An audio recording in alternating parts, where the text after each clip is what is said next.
Okay. Okay. Anyway, the dates are a little wrong. I didn't update that. I've been busy with my firewood bees for about 2 weeks, and I apologize for that, but I just barely had time enough to go in and download this one new slide or two I put in there. But anyway, I know at this point we sit here and talked about checking for our mites, getting our bees clean, and how to clean them up and get the mites off of them. And of course, Bill's told us all about the disease and disorders, and we think we're all ready for winter and spring, and we're not. There's some more stuff we really need to take care of. Yes, we've got to a point where we're getting our bees healthy now, but now we need to need to move forward and think about next spring and winter already, because when it comes fast, and the bees are not going to wait on us. I break my year into 2 different years. The first 6 months, January through June, and I've got a program about that. I'm not going to go in that tonight. But my second part of my year is, of course, July through December, and it is just as important as those first 6 months of things that I've got to do to get myself ready, because when my bees get ready, they're ready. They're ready to go then, and they're not going to wait on me if I'm not ready. So here's some things that I like to look at when I get into July. I pull my honey supers off and I want to go. Here's some old information. I wish I could update it, but they don't update it but about every 10 years. But you can see how deadly we have suffered in a lot of situations. I can't see all of it from the sun. 2022, 2023 says 48%. There we go.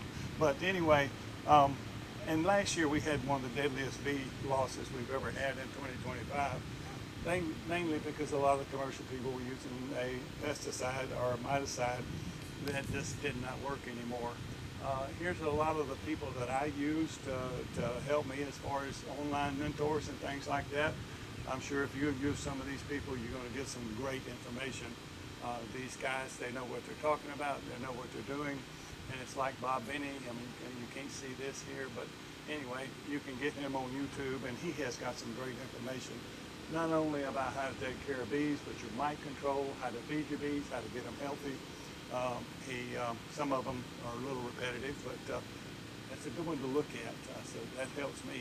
So what do I want to do for next spring? That's the first question I want to ask myself right now in July. What do I want to do next spring? Do I want to have a nice honey production? Do I want to grow bees? And of course, growing bees is plan B. How many or more or less do I want to have next year?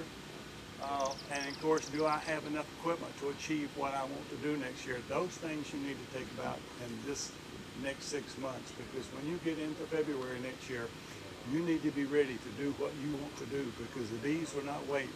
As soon as we get in fact, this year it came late February, early March, the bees were going like crazy. And if you weren't ready with what you wanted to do, the bees are not going to wait on you. So these are important things we need to take care of in these last 6 months when our bees are getting a little more slowed down and dormant and not bringing in. So honey production, the size of a hive makes a lot of difference. With a single brood box, most people just underestimate the equipment they need. With a single brood box, you really need to have about 3 to 6 supers if it's a good honey flow this year, each year. Because I tell you, they can fill up a honey super in a week, week and a half if it's a good flow. If you're running double brood boxes, you need about 4 to 8. Typically what I'll do, I run all double brood boxes. The one thing you can rest assured of, there's 2 things double brood boxes will help you out. They're going to bring you more honey because you've got twice as many bees. The resources are bigger. The other thing is they're going to keep your hives from swarming as bad. You'll have less opportunity for them to swarm because they have more room to store honey and brood. That's why I like double brood boxes, and I'll talk about swarming a little bit later on too and why that helps.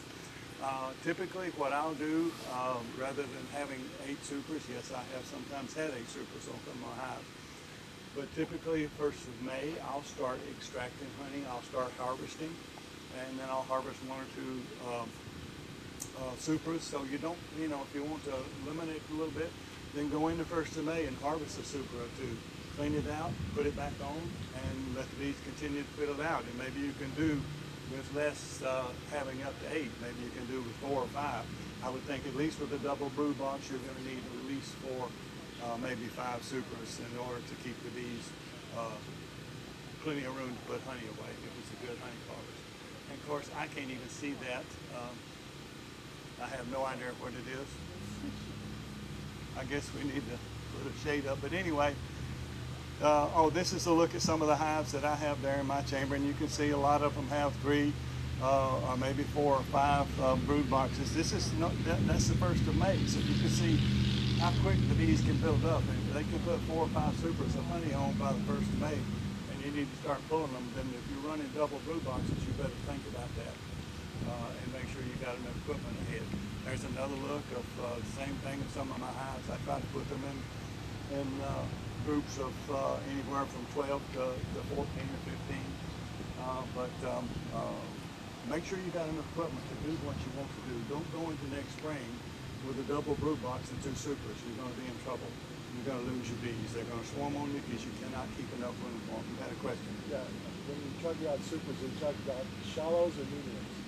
I don't like shallows. There's less room. If I'm going to run a super, I want to run a medium. I want as much honey storage space as I can get. Shallow is just going to reduce the amount of space. So where I maybe have 3 mediums, I'm going to have 4 shallows. So it's whatever works for you. I mean, if weight is a problem, boy, if you get 3 pounds of honey in a super, a medium, you've got a lot of weight there. It's 50 plus pounds, probably. Sure. So if I have a medium and it's getting full, and I want to put another one on, do I put that new one on top of that one or up under that one? A lot of people say, well, put it down below it on top of it. And I don't wait till it's full. That's the key situation there. Yes. When I have the bees in one super, I want my next empty one on top of it. As soon as I see the bees have filled this enough and they're into this super, then I want my next one on there. Now, a lot of people say, oh, well, the bees have got to walk all the way up there. I've got to put it down here. I don't like to do that because then they start working down here where they're halfway through this one, they might forget about it. Here's the thing about a nectar ripening bee. If she's sitting there at the front door, as soon as the foraging bee comes in, she regurgitates all of her nectar and gives it to the nectar ripening bee, which is sitting at the front door. She can't just put it in a cell right away. She's got to work with it 30 to 45 minutes, blowing it in and out, bubbles like bubble gum. So what she's doing is drying it down because once the foraging bee gets it, it's about 80% water content. Now she dries it down a good bit on the way to the hive because she's doing the same thing. She's trying to dry it down. But once the nectar ripening bee gets it, she's got to really dry it down to about 30% water content or it will not stay in the frame. So she needs some time to do that. Well, she's got all the time to walk up 3, 4, 5 supers, get up there where she needs to get and store it, and everything is fine. A lot of people say, yeah, you should put it on the bottom. I never put it on the bottom. I have never had a problem. The one thing I do find with that is my bottom super is full. When I'm ready to take it, the next one's even fuller and fuller, and they're working up here. They're not working down here and forgot about this one up here. That's why I don't like the bottom super, my top super. Queen excluder? Yes, no. I always run queen excluders, and I was telling somebody, I think it was you a while ago, I do not like to queen into my honey supers for 2 particular reasons. One is once she gets up there and lays eggs and you get a cocoon in that comb, the moths are going to want to get into it. If you can keep the cocoons out of your honey super comb, the moths will not get in as bad. Now, yes, I still protect them with the moth crystals, but I've got a good friend up in North Carolina. He's a commercial beekeeper. He runs about 500 supers a year. He does the same thing, all queen excluders, doesn't allow the queen up there to lay eggs. He stores these 500 supers throughout the winter and never gets a moth problem and never puts any treatment in there to do that. So, it works. Keep the queen, to me, keep the queen out of your honey supers. Keep her down in the brood box, and that's why I like to run double brood boxes. With a double brood box, even though you got a stall queen, you're going to have plenty of brood plate space to lay. If she's in a single box, she's a good, productive queen. Yes, she's going to run out of space, and you're going to worry about a swarm. So that's one thing you need to worry about there. Do I want to grow a bees? The best time to do that, of course, is spring, late March and April. I do that during that period of time when I'm trying to balance my bees out. If I get one hive that's got growing too fast, if I don't go ahead and manage the space there, then they might swarm before the next forward starts. So it's a good time to maybe do a split, order in some queens, or you can do a walkaway split normally by the end of March in this area, and there'll be, by the time the queen goes out to get mated, there'll be plenty of drones out there for her to mate. The other good time I like to do grow bees is in the summer. Late June, July is a really good time. You've got more bees in your boxes than you've ever had. So order in some queens. It's not a good time to start worrying about doing a walkaway split where the queen has to go out and get mated, because we're getting down on drone population. And as soon as you get into the nectar dirt, they start getting rid of the drones. So if you try to raise a queen on the walkaway split and let her to go out and get mated, she's probably not going to get mated well. So if you're doing a July split, best to order in a mated queen and work with that, or get a mated queen from somebody. Good time to do that, because I don't like to run queens more than, and Terry's going to talk about queens some a little bit, but I'll touch a little bit on it. I don't like to run queens anymore more than 2 years. It just seems like with the mite control we have to do, with the breeding we're doing, I guess it's a lot of different things. Queens don't last as long as they used to for me. I used to get 3, 4, 5 years out of a queen, Bill, and I know you have too. You still trust your queens longer than I do. But I don't like swarms. I've gone through this whole year and haven't had a single swarm. It's because I work on swarm control. Young queens will not swarm.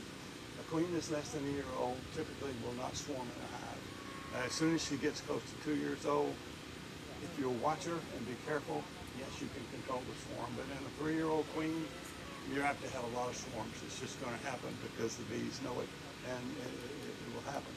So anyway, this is a good time to make the splits. I like to call these plan Bs because regardless 12 months out of the year, I think everybody, even if you only got 1 or 2 hives, you need to have a nuke sitting there, a 5-frame nuke with a queen, mated queen in it working. Because if anything happens to your hive, there's your solution for any queen event you have. And there's about 5 or 6 queen events you can have. But if you've got a 5-frame nuke sitting there, you've got a queen event over here, whether you lost a queen, your hive swarmed, you got a laying worker, whatever it is, this is going to fix it immediately. So as long as and it does only cost you the price of the queen. You've got all the bees you're growing yourself, so it's worth the investment than to lose a whole hive, and then you got to go out and buy a nuke for $200, $225 next year. So think about running your own nukes year round. And of course, you get the equipment ready. It's a 5-frame nuke like this. You can buy these or make them yourself if you're handy. You can, queens are ready, early or late, March and April. You probably can grow your own if you want to do a walkaway split, but later than that, you're going to have to order them in. And this is what I call Plan B, because that's your Plan B if anything goes wrong in your main hive. Even if you got 1 or 2, if I said 1 or 2 hives, I like to have at least one Plan B for every 5 hives that I have throughout the year. And that way, if something happens, then I can go right into that. Wish you could see this down in the bottom. It's showing a little something too, but anyway, you can. And of course, I have no idea what this is saying. Might be something important. Backup plan. Yeah. It's your backup plan plus the varroa control, but you might even have to order in your queens like this time of the year. And as you're working on these and doing these nukes and new hives, think about getting a treatment-free queen, a varroa-sensitive queen, and your life gets much easier. I mean, if you don't have to go out and treat your hives 3 times a year and spend all that time out in the cold or in the hot, isn't that a better life to do than having to treat them? And of course, equipment, you want to make sure that you've got the equipment you need, that you're going to need for next year. Because when you get into March and the bees fire up, if you don't have the equipment ready to take care of a split or swarm or whatever, or more supers to go on when it's a good heavy flow, you're going to be in trouble, because what's going to happen, your bees are going to get ahead of you. They're going to fill your boxes up and typically will swarm, and you will lose that. So a lot of things you need to think about as far as getting ready for next spring and keeping your bees in their boxes working for you, not out in the trees working for somebody else. Of course, do I have mites? Some of this I'll skip.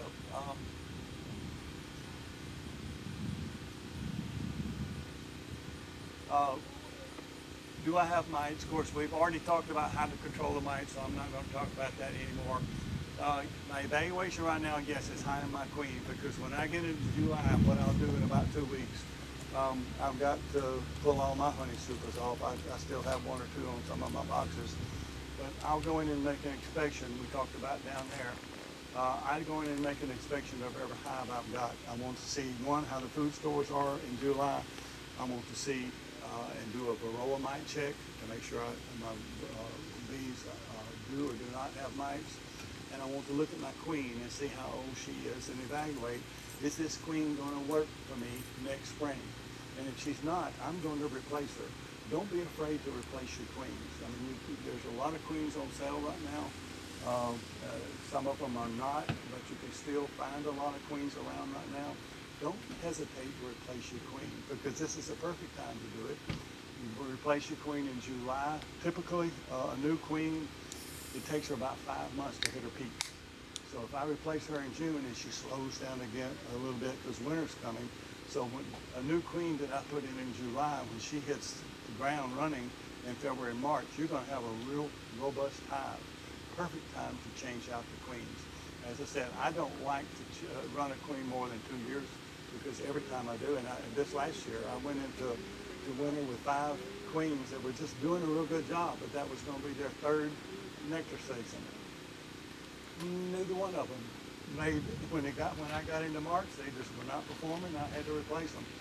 Replace them in July. Don't wait till next year. And it was difficult to run with a 3-year-old queen. And stop and think about this. All commercial beekeepers, including a good friend up there, Bob Benny, put new queens in their boxes every year. They only run a queen for 1 year, and there's a reason why. They're in the business to make honey and grow bees. The way you can do it is with a good, prosperous queen. Don't run your queens too long. So, if I go to Search Market and buy a new, I get one of his old queens, or No, you'll get a new queen. Oh, okay. Nobody, I don't think you'll wind up with anybody selling nukes. I'd be disappointed if they didn't give you a new queen with a nuke.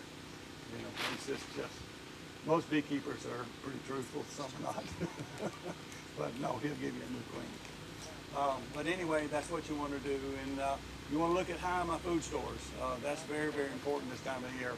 I know you talked about you're really loading them down with a lot of food right now. But that's one thing I do with this inspection here in July, is I see how the food stores are. If they have plenty of food stores, I might not rush out to start putting sugar water on them. But typically, once I pull the honey supers, I usually start feeding my bees sugar water, sucrose sugar syrup, and at this time of year I do 1-to-1. I'm going to make sure they've got plenty of pollen in there. If you've got any hot pollen collectors on there, which I do run some to collect fresh pollen, you want to take those off and shut those down, because they need all the pollen they can bring in right now. And you want to make sure they got plenty of sucrose sugar syrup. Basically, if you're like me, I take all the honey supers off. The only honey they got left is in the brew box. So I'm going to feed them the sucrose sugar syrup and let them put it back. And of course, do the hives need repair? These will work in some really disarray boxes, but where it bothers is you. Because if you're sitting there working your bees and there's 2 or 3 back doors, they're going to come around and get you. So that's for you, not for the bees. The bees will work in dilapidated equipment. They could care less. But that's basically for you. Make sure all of your equipment is in good shape, and you need to repair it now, because when you get into February, March, you're going to need that then. So how's my queen? We looked at that. And of course, everybody knows these are the queen colors. I think Terry's going to talk about this, so I'm not going to spend a lot of time on That's this. not a lot. Okay, but anyway, I like to mark my queens. Some people don't. Some people mark them with different, I know Bill uses, he doesn't use these timeline. This is how I keep up with my queens and how old they are. because if I use this and I know exactly when I put that queen in, and I know if I need to, that's exactly right. That's, and I know when to replace her. So I do this religiously. And also when the queens are marked, they're much easier to find. I can't tell you how many times I'm looking on Facebook and I see somebody reporting, oh, I can't find my queen, I can't find my queen.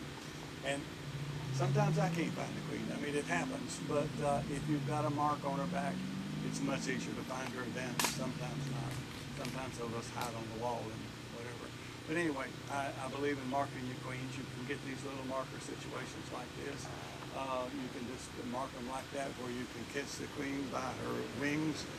If you'll put her right here, she'll put her feet on your fingers. You want to take this finger and this finger.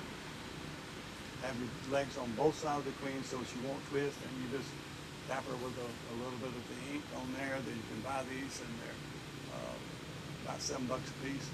And then once you get her dry, then you can just put her back on the frame.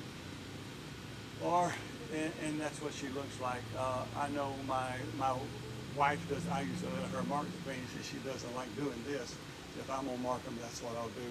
But what she'll do, she'll take the queen and she'll just lay the frame down there, and she'll just stop her on the frame with her two fingers, so she's not moving. Not squeezing hard, but just stop her, and then she'll mark her like that, and that way she doesn't have to pick up her queen.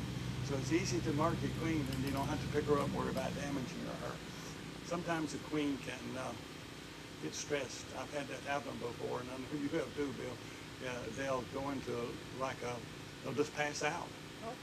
And yeah, and because in fact, I've had one pass out before, and I had to pick her on top of the box. I said, oh my, I got to get a new queen. I was doing what I looked over there, and she's 5-10 minutes later, she's walking around and all these. So I just took her and put her back in the box. But yes, they can stress out when you hold them. So it's easy to do them on the frame like that. I think anybody can do that. Practice on your drones. Huh? Practice Yeah, practice on your drones. And of course, all that little literature, the text on the left there, that's basically what I just talked about, so I'm not going to go through that again. So how is my queen? These are the brood patterns that we look at, what I want to see. In April, I want to see this. I want to see solid frames of brood. And I was talking to somebody, I put green frames in my hives, particularly because the queen will go over there and lay the brood there. And then she won't mess with these frames. I'll have a solid frame of worker brood. But this time of the year, what I want to see is I want to see honey and pollen circling them. And that's what I want to see all the way through the winter, is honey on either side and a half football shape here. And this is, of course, the pollen, and as you can see, that's what I want to see. It's a perfect. If I don't see that in July, then my food stores are not all right, or maybe my queen is not okay if I'm not seeing solid brood like that. Now, sometimes you might get a situation like the left-hand one over there. If you've got a VSH queen, then she might be pulling out some, the bees might be pulling out some brood that has mites on them. So you might see that on the left. So you need to look at that and just justify it. You know, if you've only got a couple of frames and they look like that, yeah, you might have a bad queen. But if you've got a lot of brood in there and frames look like that, then your bees are probably just working. They're taking the mites out that are infected, and that's what VCH queens do. They, the brood, nurse bees, they detect that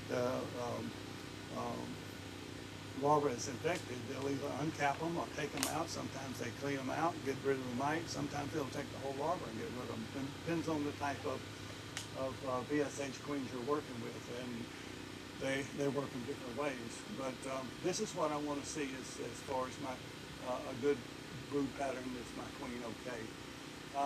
And of course, here's something I just threw in this year. You know, if you're not working with VSH queens, if I'm looking at and I don't see this is not working. If I'm looking at the next 3 years for a clean, healthy beehive, I've got to spend this much money, $165 for one. If I appreciate that over 8 years, that's still $21 a year. You can go down the line there. Mask, I've got to have one of those. It's not going to last me 3 years because the little vents get bad and I have to have new ones, so that's only 53 years. You can see I'm going to spend annual treatment $29.20 a year for all this stuff that I got to do to keep the mites off my bees, and I probably need to do them 3 times a year, and I'm not even counting in the labor that I'm doing. But if I use a VSH queen, typically I can find one for $45. If I'm buying even less than 5, I only replace her every 2 years. That's an annual cost of $22, and I don't have to go out and treat my bees. Why wouldn't you run treatment-free bees? It's just a no-brainer. I mean, and then the commercial people are getting into it this year too. And like Bob Benny is big time into, and he's our commercial beekeeper here in Georgia. He's in big time into this now for a couple of years. He's pretty much sticking with the Golden West Queens. He thinks that's the best one. He has tried the Poline and some other varieties, but he really likes the treatment-free bees. You can order those right now from Randy Oliver out in California. If anybody's wanting to replace the queens right now, you're not going to get them for $45 from Randy. Right now, Randy Oliver, if you're buying less than 10, it's $50. He marks them free, and you're going to have to pay freight to get them in here, and I think 10 bees run you about $29 worth of freight. So, you know, and you can get together and order some yourself. You can also get those from Wilbanks. It's got Poline 2.2s. I understand he's got some good quality queens. I know last year about this time of year he put them on sale for $25 a piece. You can drive down there. It's only a couple of hours, or you can have them ship them. That's going to cost you more. But there's a lot of places, and if you've got what's the magazine? Bee Culture magazine. If you've got Bee Culture magazine, if you'll just look in there, there is tons of places to look and buy Varroa sensitive queens. But you want to, call and check them out and see how good they are. Not all queen breeders are good. Make sure you're working with a good one. Bob Benny, yeah, you can work with his. Probably he starts taking orders in January if you need any spring queens. I don't know if he's still working with them now, because I doubt he can probably get them mated in this area, because by the time we get to this area, it's hard to mate a queen. You have to go to California or some other areas. But when you buy a queen, does it come to your house, or you gotta go to the post office and pick it up? no, they usually ship them UPS, and they're going to deliver them to your front door. You can have them deliver them to the UPS station I have before. You go up there and get them yourself. I'd really rather do that than have them delivered into my house. But I know this year I've had them delivered to my house, and it worked out just fine. You don't ever have bad ones? No, they're always great. And we've ordered in. Sometimes Bill and I've got together and ordered 50 or so and split them up, and they're all good. Out of 25 BSH queens, I might have one that's going to have as many mites as that hive had. It's not a 100% foolproof thing, but the other 22, 23 are going to have very low mite counts. It's genetics, and so it doesn't always take. And a lot of unless you buy an inseminated bee, which are much, much more expensive, if you're buying a bee that has been open mated, which means she flies out and gets mated, it's not a 100% guarantee. Out of 25, you might have 1 or 2 that doesn't work as good as but they're going to be better than the ones that are not. They're not going to have 25 or 30 mites on them. My bad situations is 5 to 7 mites. If I get over 10 mites, that queen's gone. She's just not going to stay in my apiary anymore. And normally that's the case. You won't have that many that's that bad. So think about having treatment-free bees, BSH queens. You get rid of all the effort of having to treat them, and you save the money and all that costs. So think about that. So how are my food stores? This is what I want to see. As I said, top frame there. I want to see that going into winter. A lot of honey there. And I want to keep feeding my bees sucrose sugar syrup until I see that like that. There's plenty of pollen out there, even though the nectar store shuts down. Right now, the bees are bringing in dandelion and things like that just like crazy. So they'll store up a lot of pollen. And the more times I see multicolored pollen like the bottom frame, that's for me much better. The more different colors, the more nutrients they're getting, because each pollen has a different set of nutrients to it. If I'm running single brood boxes, typically I'll put 3 to 5 gallons of sucrose sugar syrup on there. That's 1 to 1. If I'm running double brood boxes this time of year, I've got a lot of bees in there, and they're going to keep a lot of bees in there until about November before they start slowing down. And I want it that way because I want them to be really big, happy, bountiful, a lot of food, and raise me some good winter bees. Because if you don't have a good winter bee, you're not going to get through the winter. So you want to see about 5 to 8 gallons of sucrose sugar syrup, and as long as they will take it, put it on them. Typically in the wintertime, along about October, November, I'll put candy boards on. And I might try a few things a little different. Rather than putting the candy boards on this year, I might try some pollen patties, some of this new pollen patty that Daydance got, rather than having to. It's no fun making candy boards. It's a lot of work. So I'm going to experiment and try that this year. But they need some type of protein supplement for the winter also. So think about that. Plenty of food, and make sure they got plenty of. A new brand of palm patties you said you want to try? No, it's not a new brand. It's actually Daydance has come out with, and I forget the name of it. I'd have to look it up to see it. They come out with a pretty good one, and it's already pre-made for you. It's not that expensive. I guess with the time and effort I put in making a candy board, it's going to balance out. And then there's another one that works pretty good. Bob Benny carries both of them. So if you ever go up there, just look, and he has both of them. You can buy just a couple of packages, or you can buy a whole case.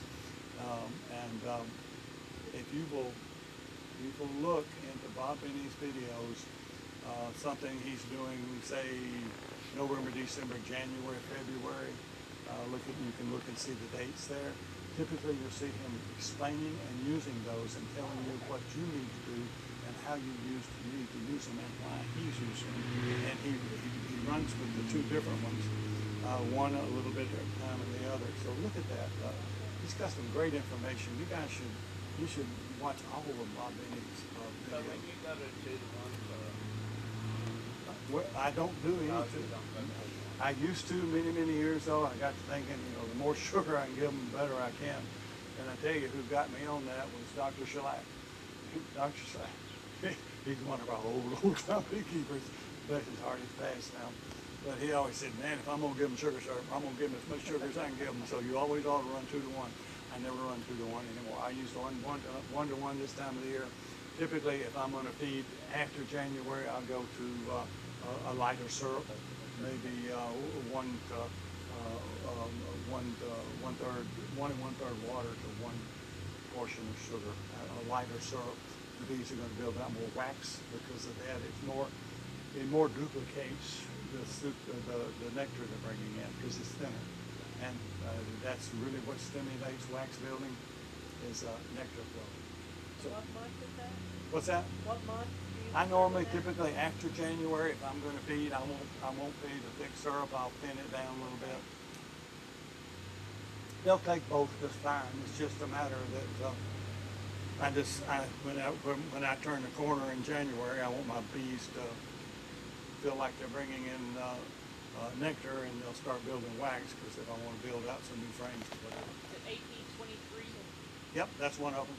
So is it then AP Apple Paw 23 Winter Patty? Yep, that's one of them. And then they have a brood patty for coming out of winter. Yeah. And so those are the 2 you want to use. And as I said, go into Bob Benny's tapes, December, January, February, you'll see him using them, and he'll tell you when and why you need to use them. And I'm going to try it this year because I tell you what, I don't know if you ever watched these videos, these bees are just bustling. I mean, they're huge hives. 40 pounds of pollen patty through the dam is $100. So, Well, I mean, think about making all those, it's still $60, $70. I mean, 60 or 70 cents a pound. You're going to buy that much in sugar anyway from making this other stuff. All right, and of course there I talked about that, the 1 to 1.13 is what I like to do, promotes wax. Food reserves, I use there's a lot of different ways you can feed.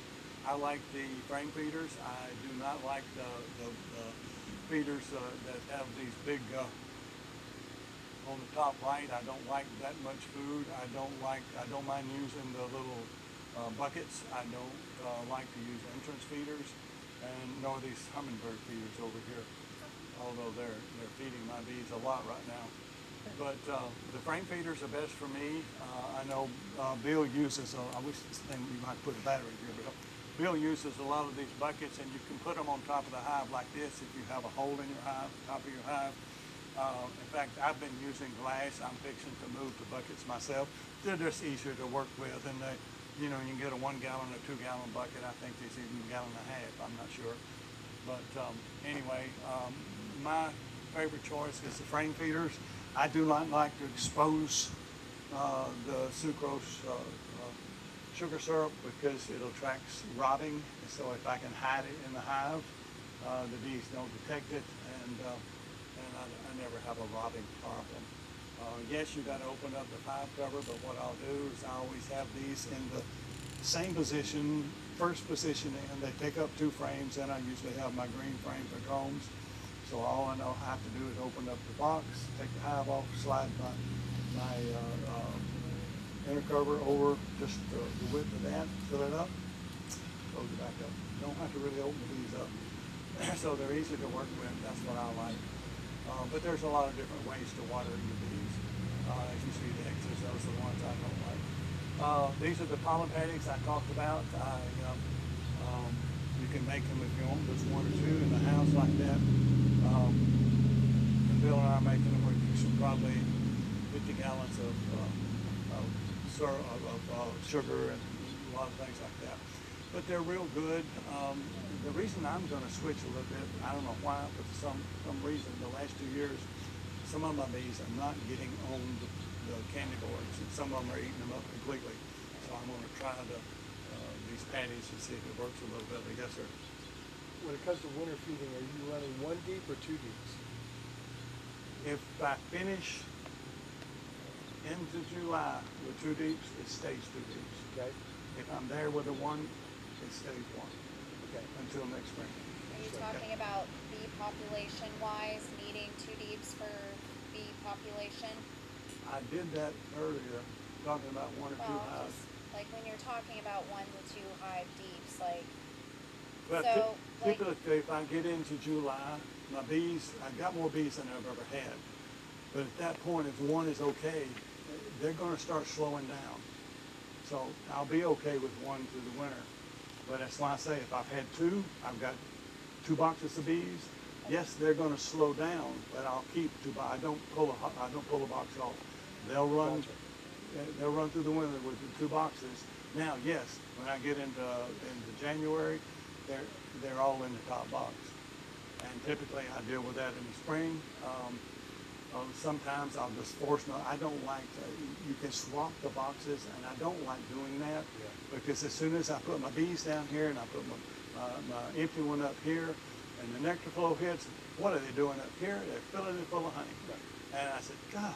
So what I do typically, I keep my bees in the top box. I don't ever move them out of that. But in March, when I start managing my bees to make sure they don't overgrow too fast, and especially when I get in probably the 3rd week, and my bees are getting really full out and they're not going down yet, I'll find 2 or 3 frames of brood with a queen on it, and I'll move them downstairs. That stimulates them to go downstairs, but now it's still got brood up above, and they're not going to put honey up there. They're going to wait till I put the supers on it. I've just found there's a lot of different ways to keep bees, and that works for me. Better. Yes, ma'am. the only reason why I was asking about the 2 boxes and having enough bees between the 2 boxes. So like if they're only really filling up that 1 box by that time and you're taking off that second box, if they don't have enough bees to protect that space in that second box, that's the reason why I was mentioning that. Yeah, I mean, if they're so small in the top box, you need to think about it. You might even want to combine them. If they've not got a full box up above, right now they should have a full box up and down. And so as long as I see that, I don't move. And as soon as I get past, say, September, October, I'm not going to change any equipment around. If they got into September with a double brood box, they're going to stay that way. even though they're beginning to get out of it. My biggest thing is even though they move up into the top box, and that by December or January, that bottom box is completely empty, but it's protected on that hive.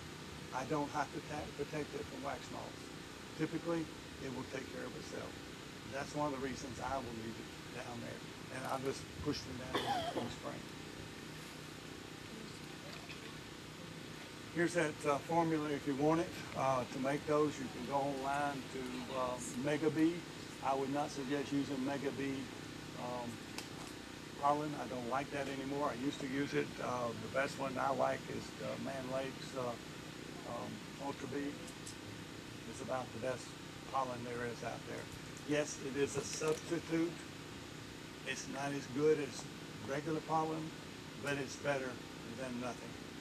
And your bees need pollen during the wintertime too. They can't love it. How would you like to go through November, December, January, February, and March with just a carbohydrate diet? When they're just like us, they like 50% carbohydrates, 50% pollen, protein. So feed your bees protein during the winter too. And I think I'm getting close to where I want to stop.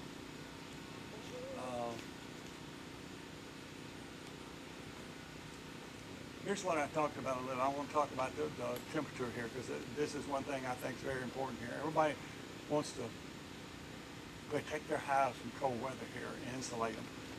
I don't like to do that, and I don't like for you to do that because it's not necessary. If I get into a winter situation, this is what's going to look like. All my bees are going to be in the top boxes, and nobody's down below. And if you see, if it's cold outside, it's going to be cold inside that box in the bottom box, but the bees are upstairs. And here's another reason I don't like to leave honey supers on my bees to forage in over the winter. If I've got a honey super, this is my top brood box, and I got a honey super up here, maybe two. Where's all this heat going? Up into my honey super. It's going to keep my honey nice and warm, but these bees are going to work their butts off trying to keep it warm. So that's why I don't like to put honey supers on my hives throughout the winter. I want them to be right up there against the top, right there where the cover is, and they can stay warmer right there. It's a much better situation for me. Insulation like this, if you're up in Michigan or Canada, yes, you should probably do that. But down here, you don't want to do that at all. Let me see if here's a wintertime temperature here. The coldest it gets in January is 44 degrees average daytime temperature. 34 degrees. This is Forsyth County in Cumming, Georgia. 33 degrees. I only have about 30 days here in this county that it gets below freezing. So I don't need to protect my bees because what happens if it gets up to 55 that day or 60 degrees, which we often do in January, and I've got all this insulation around my bees, guess what? Insulation does two things. It keeps heat in, but it keeps warmth out. So my bees stay warm and cold inside. They say, oh, geez, it's 40 degrees out there. I ain't going outside. But if I have the sun shining on my boxes and it heats up that wood, and that's why I don't like these insulated boxes either. I want some wood boxes so when the sun shines on it, it heats it up. My bees are going to say, man, it's beautiful out there. Let's go defecate. And they'll fly out and defecate. They will not defecate in the hive. They only have to go outside the hive to defecate. So that's why I think in this county, you should not be insulating your hives. You should always let your bees live in a wood box and they'll do better. Been doing that for I don't know how many years and any problem. Yes, sir. What color paint do your boxes? You name it. A rainbow of colors. Chartreuse? Yeah, I've got some chartreuse, I've got some yellow, I've got some red, I've got some pink, I've got some blue, some brown. Okay. You name it. I mean, it's white. Oops, paint. Yeah, Exactly. Can I ask a question that he just asked? yeah. So, if all your hives are different colors, does that help your bees find their way back? Yes. It can, yes. Bees, if you put signs on the front of your hive, to have a bee come back, it typically is going to help your queen when she's flying to mate. But typically bees, regardless of the color or even the signs you got on the outside, they're going to get home just fine, your foraging bees. Yes, the scientific data shows colors and signs can help your bees get home, but it's not something you have to do. Yeah, that's what mine look like. I mean, this is all kind of Maybe color. you have a little, like a pinky, I know it's all solid white, it looks like they They'll do just fine. And if you look at most commercial beekeepers, typically they'll run 40, 45, sometimes maybe 50 hives in a apiary. They're all white, and they make it. And they're sitting. Some of them they'll sit four on a pallet, one this way, one that way, one that. They make it back home just fine. And yes, they're going to.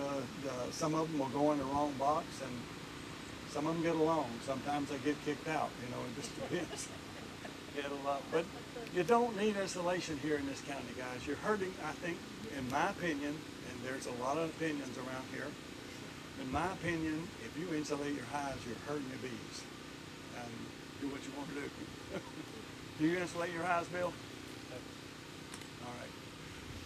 And there's a lot of controversy in these things right here too. I say I don't insulate my bees. I run these 12 months out of the year. I do not close them up in the wintertime. I run screen bottom boards and I leave them open all winter long. And my bees do not freeze to death. They do just fine. So, you know, but a lot of people like just, you know, what works for you. I like these because they get a lot of good ventilation. What I will do in the wintertime, and I'll put a fence behind them with ground cloth, just so the north wind won't blow and up the thing. But outside of that, but solid bottom boards, I mean, Bill runs all solid bottom boards and does great. I run all screen bottom boards and I do great too. Whatever works for you, do it. You know, but just try some different things and find out what works for you best. You don't have to necessarily stay with one or the other. And of course, this is what the bees are going to look like. They're always right there in the top in the winter.